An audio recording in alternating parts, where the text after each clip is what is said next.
Welcome to the Sourcing Hero podcast, produced by Una, a group purchasing organization that empowers sourcing heroes, and Art of Procurement, the world's largest procurement podcast network.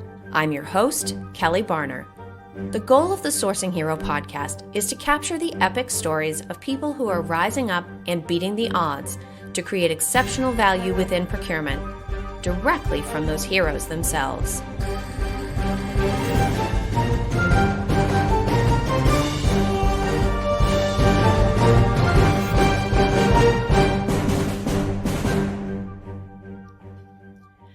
Today, my guest here on the Sourcing Hero podcast is Daniel Oppong. Daniel is the founder of the Courage Collective, a diversity, equity, and inclusion, or DEI, consulting and training company founded in 2020. Daniel has multiple founder credits to his name, a journey that I can assure you requires plenty of courage in and of itself. So, hi, Daniel. Thank you so much for being with me today. Thanks for having me, Kelly. Really glad to be here. Now, I shared just the tiniest bit of information about what you do and what your background is in my intro, but what else do you think it's valuable for people to know about you before we get into the meat of today's conversation? Sure. Well, first of all, I'm really thankful to have this opportunity to connect with you and your audience. What I'd love for people to know, I think I took a pretty untraditional path to the role that I'm in now. And I think life isn't always linear. And so for me, I took a pretty untraditional path, started in the nonprofit space, went and got a master's at Gonzaga in organizational leadership, moved to Nashville in 2015, where I worked in venture capital for a few years, which was hilarious because I'd never even heard of venture capital before I moved there. So I'm not sure how I was well suited for that position, but worked on the people side, people ops and culture work. I was head of people at the organization, and then I had a brief stint in tech. And so, I think for me, when I think about just life in general, not a linear path, but thankful to be doing the meaningful work that I'm doing now. Absolutely. And we've only talked for, not even 2 minutes, but I imagine people listening in are already picking up on the fact that you're a very energetic person. I mean, that comes through in the sound of your voice. And it's actually where you and I initially started. Mm-hmm. When we previously spoke, you had shared with me that you were fresh off of a really high energy, positive meeting. And you and I had a high energy, positive conversation. Yeah. And we all have so many virtual conversations now that in that moment, I appreciated the fact that you took time to notice and appreciated even the energy from these virtual interactions. Right. I would love for you to talk for a minute about how you think positive and negative energy affect you in your work. Yeah, it's a really good question. We're doing a training here later this week around employee engagement. And what we've been talking about high level is in part the amount of energy we spend doing work, right? And so there's some research from 2010 that said we spend 90,000 hours of our lives at work. And then if you look at the COVID pandemic, that increased by 20%, even as much as 40% in some countries. A woman named Annie Dillard said, how we spend our days is how we spend our life.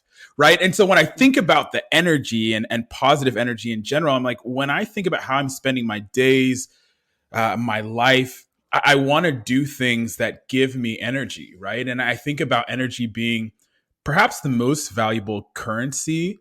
Right. Because if you do things, you give your energy to things that actually give you energy back, it's kind of a renewable resource. Right. And so for me, I think about I want to give my energy to things that are meaningful, that are substantive, that also give me energy.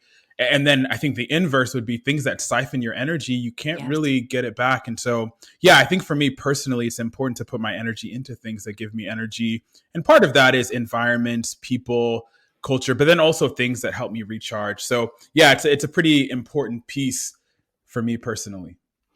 Well, then let's start by talking about how you spend your day and therefore your life.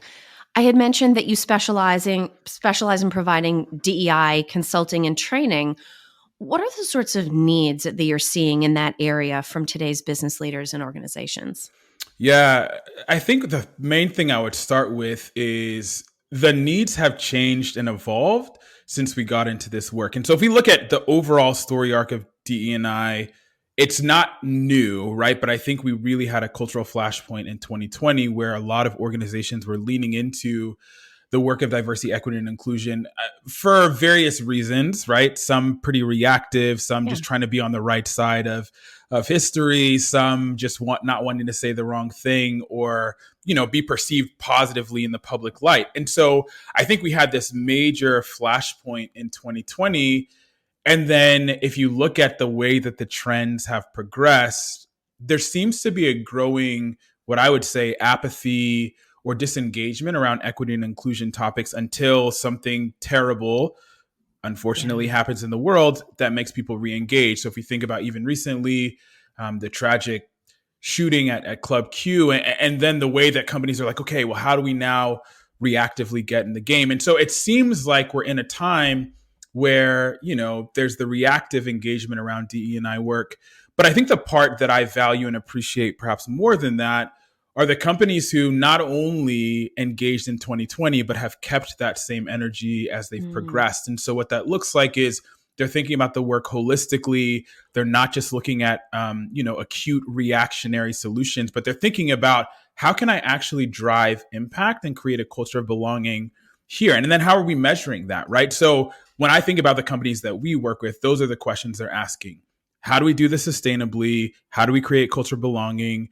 How do we drive meaningful and measurable outcomes within this work?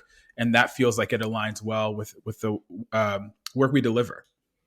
Well, and one of the things that, as I think about how you're sort of characterizing a couple of these different responses that companies have, right? You have the companies that are like, oh my gosh, I got to get out there and make sure everybody, knows that I feel the right way about this.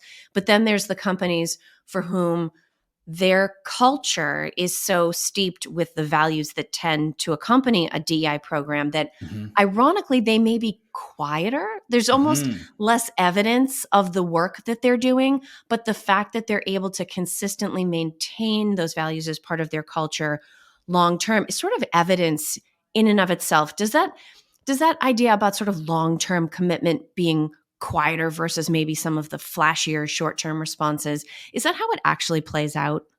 Great observation. I think you're spot on. So, what I would say to that is we appreciate and probably value more of an inside out approach. One of the things that we saw in 2020 was just this really manic, reactionary, external, I need to position myself this way from organizations.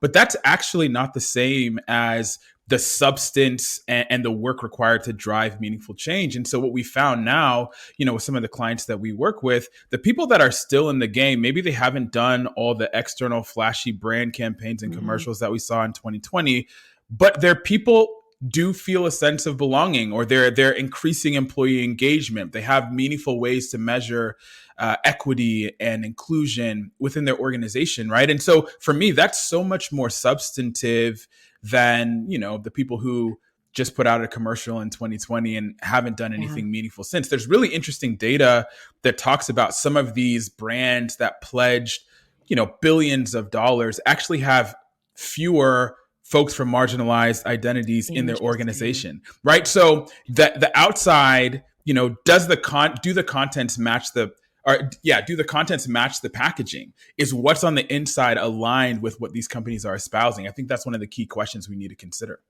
No, I think so too. And that's actually something that comes up in a lot of conversations that I have with people in different roles, sort of in and around diversity. And I'll always bring this up because I'm not even in a position to necessarily, make these sorts of outward statements, but it still keeps me up at night.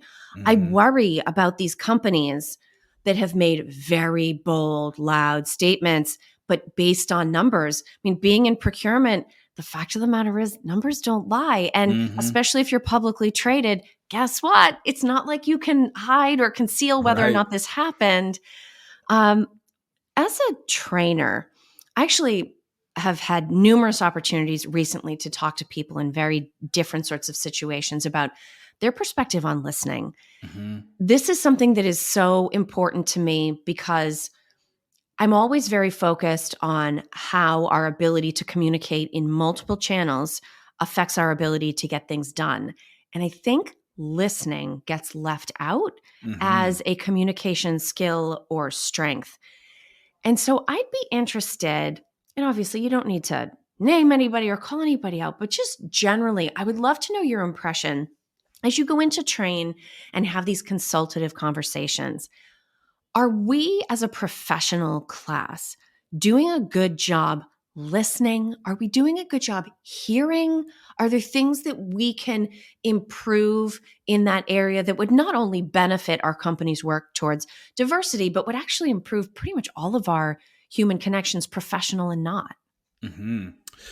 It's a really interesting point you bring up, because when I think about listening and I maybe juxtapose that against the work that we do, it plays a pretty central role. So whenever we go into any organization, we do a listening and discovery phase. And one of the observations I've had when I look at organizations is, we think about surveys and the way in which companies will ask employees how they're feeling or what they're experiencing.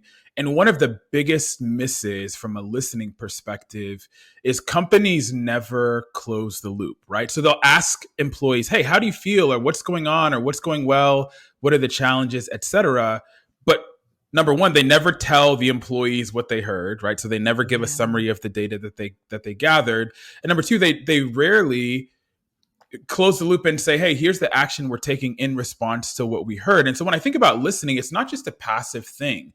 I think listening to understand first and foremost, but then if your listening isn't informing meaningful action, then it's actually eroding trust within your organization, right? So you ask your employees, hey, what can we do to support you? And then you don't respond. That doesn't actually build trust. And so for me, I think listening is a fundamental step. But I think where the ball often gets dropped is we listen, but we don't do it actively enough in a way that facilitates meaningful change. And so then employees are like, well, I'm not going to take the next employee engagement or inclusion and belonging survey because you still haven't responded to the first one that I took. And so that's essentially what we're trying to help companies think through is, listening is the first step. If you're not willing to do that, then that in and of itself is a problem. But once you gather the insights, how are you meaningfully responding? Yeah, no, I think that's such a great thing. I love this idea of closing the loop. Like, how did people vote? And therefore, what are you going to do about it? Mm-hmm. I'm guilty as charged. If I know that survey data is not going to be used or looked at, nobody cares about it, I'm not filling it out. Yeah, 100%. Right? Yeah, because if I'm not doing it for me, I know how I feel about whatever this situation happens to be. And it can be anything from a hotel stay to an employment situation. Right. If you know, like, I might as well just open my window and throw this survey out and it's going to lay in my front yard. It's going to get equal visibility than if I actually fill out this form. I agree with you that is a missed opportunity for companies, and yet a relatively, all things considered, a relatively straightforward thing, even if you were to just take the step of publishing the results. That's right. And allowing for discussion, right? Mm-hmm. And maybe you say, listen, here's what you told us. We're not sure the solution or the next step. Right. Let's figure it out together. Mm-hmm. That doesn't seem like it would signal a weakness to people. That actually seems to me like it would signal we're going to figure this out as a community, as how we want to handle this as a group. There's going to be an opportunity for all voices to be heard. Right. And whether it's a fear of saying the wrong thing or saying something when nothing should be said, I mean, that certainly doesn't help us either. Yeah, I think sometimes companies are immobilized because of this idea of perfectionism, or they feel like maybe they have to have all the answers before they take action. And I think that's a big misnomer. Part of it is like, once you listen, articulating to your point, articulating that we heard you, and like, maybe let's come up with a collaborative solution. And for the employer, they can say, here are the resources that we're willing to invest in these things, right? And so I think that could be a starting point. Just because you can't do everything doesn't mean you can't or shouldn't do anything. And so that is how I would reframe it. Like, there's meaningful action that can be taken. Some are going to be some quicker wins, but then maybe some are longer term, right? And so whenever we think about strategy, even in response to listening and discovery, we're like, okay, what can you do this quarter and next quarter to demonstrate that you heard your employees and that you're driving towards change? And then also, what can you do over the course of 1 to 3 years? And so anytime we work with an organization, we are looking at both the immediate action that can be taken, but then the long-term sustainable change that's going to be more substantive and probably take a little bit more time, but will feel meaningful. So our strategy work is usually designed around that idea. Yeah. Let's take that idea of figuring out what short term gains you can make and apply it to sort of a specific business case within the broader DEI idea. There are a lot of people within this listening audience that are in sourcing, in procurement. Some may actually be dedicated supplier diversity managers. Others may just have it as part of their scope of responsibility or part of their performance objectives. When people want to make this meaningful but incremental progress in an area like supplier diversity, what do you think would be an example of something that would qualify as a meaningful difference? Sure. I think first and foremost, it would start with like, where are you at today? So an evaluation on who are the suppliers that you're working with? What are the channels through which you're sourcing suppliers? I think even practically, like, what are the barriers that exist for certain suppliers to become part of your Yeah. ecosystem and network, right?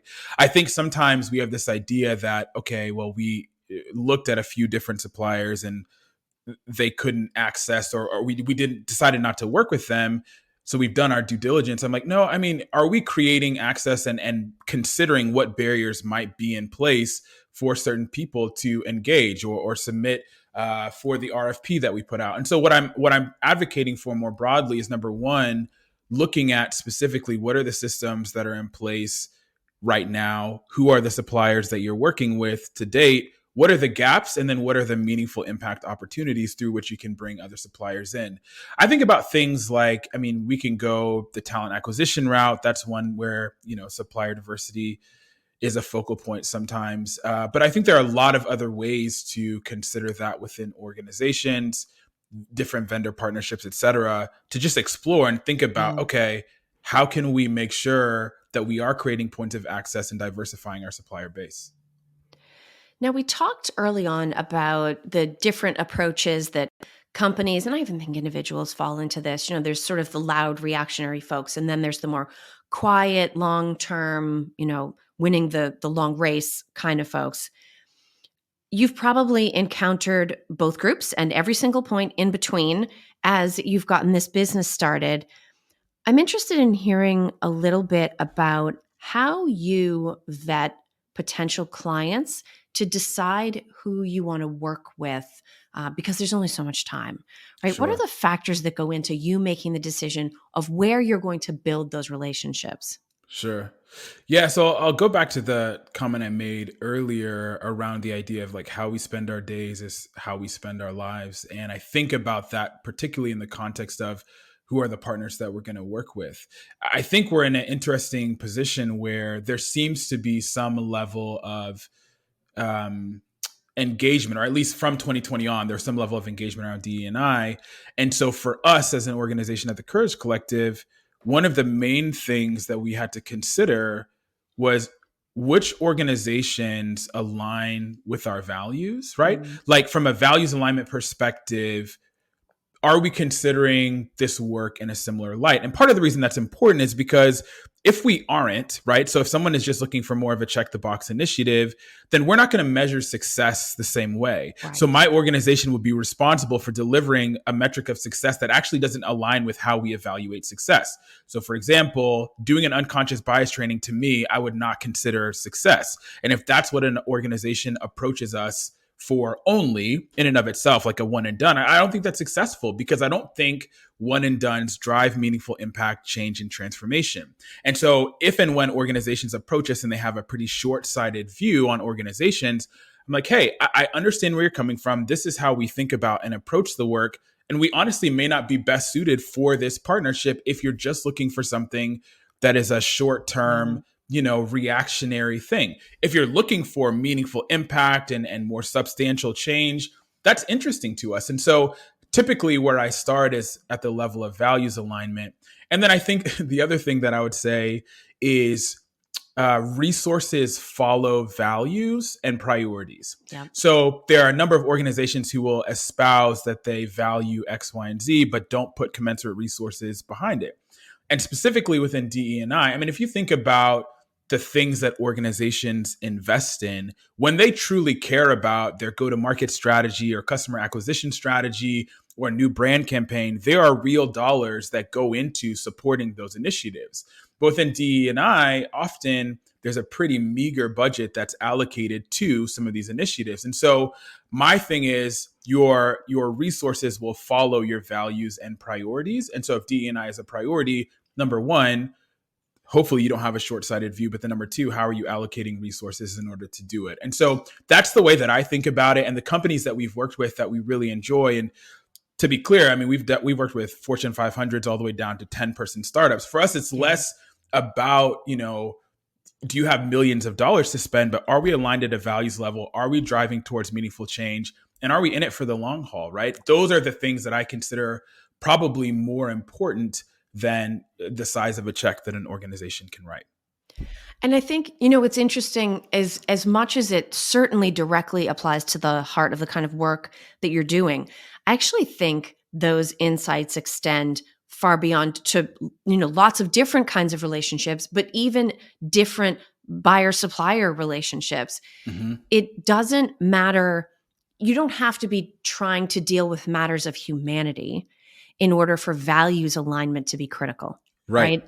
Because the way you go about, as you had said, measuring success, as you go about figuring out the way to solve whatever problem or meet whatever need, I actually think that's a really fantastic thing to call out. It's something that I hope anybody listening in who's in procurement will jot down wherever you jot your thoughts down. Give that some more thought, because I think this idea of values alignment, particularly in today's economy, right, where you partner, where you're looking to achieve agility or resilience, that values thing is right there. It may not be exactly in the contract, but if it's not there in letter, it has to be there in spirit for both parties to be successful. Yeah, I agree. I mean, I think it's the concept of starting with your why. And so making sure that we do align on why we're doing this in the first place. Because again, I think there are a lot of partners that you can find and work with. But if your why isn't aligned, and then the environment in which you're trying to achieve said why isn't congruent, it's just going to be really, really difficult to actually go towards meaningful success. And I think specifically from the supplier side, I mean, and I think about any like interview or vetting type of process, it isn't inherently a personality contest, right? It's not just pick the person that you like. What are yeah, exactly, right? So what are the core objective things that this brand is going to deliver? What do they say they're about, and how have they demonstrated what they're about?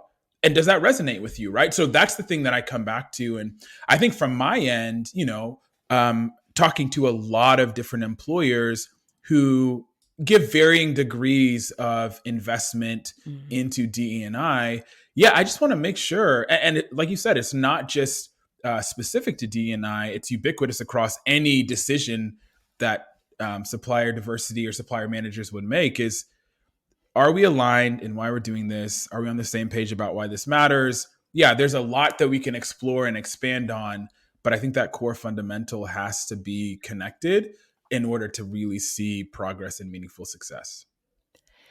Now, Daniel, as we start to wrap up our time together, I want to bring you into what has become a tradition or hazing ritual, however you want to look at it, here at the Sourcing Hero. Every single guest that joins me gets the option of answering one of two questions, and the choice is entirely up to yours. Okay. Up to you. So the choice is between, what does the idea of a sourcing hero mean to you? Or how would you define what heroism looks like in a business context? Ooh, interesting questions. I think I'm going to take the second one. How would I define what heroism looks like in a business context? And what I would say is it looks like radical congruence. And what I mean by that is you're the same on the inside as you are on the outside. And you don't just espouse these ideas, but you actually live and breathe them. And I think it's really interesting. Like, I think about business leaders specifically. I want to ask that question. It's more of an invitation. Like, what are you espousing? And are your practices actually aligning with it? I think that takes a lot of courage, right?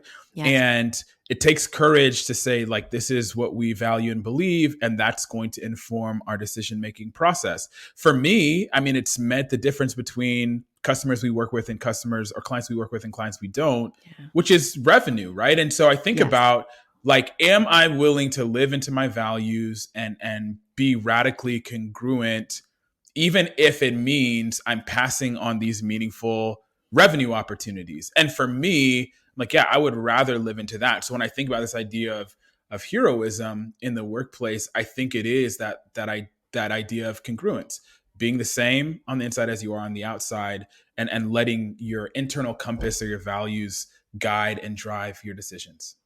Which 100% requires courage. I think there's Yep. no other way to look at it. So you're absolutely right there. Now, Daniel, if people have listened in to this conversation, they want to learn more about you, about your work, about the Courage Collective, what is the best way for them to get in touch? Yeah, so you can go to our website, thecouragecollective.co, and you can read about the work that we do. Quick brief, we do consulting and training. Consulting is usually strategic, and so we're doing listening and discovery like we mentioned. And then we'll go into strategy development and then some intentional action. And then as far as learning and development goes, we have a collection of different L&D offerings. One thing I'll say is I don't think L&D standalone is the answer. I think it has to be holistic, right? Strategic, holistic, and human-centered. And so that's what I would say. But yeah, I would say go to our website. That's one way. You can also follow us on LinkedIn and just search the Courage Collective. Those are probably the two primary ways that people can get in touch with us. Thank you so much for being with me today, Daniel. Thanks for having me, Kelly. Appreciate it. Thank you for listening to this episode of the Sourcing Hero podcast. Join us again next time for more true stories of sourcing and business heroism performed by your colleagues and peers. Look for the Sourcing Hero wherever you get your podcasts, and don't forget to subscribe. Finally, don't forget, sourcing heroism is taking place all around us every day. Keep your eyes open and you're bound to see it. Until next time, I'm your host, Kelly Barner. Stay well, and always remember that you can be a hero too.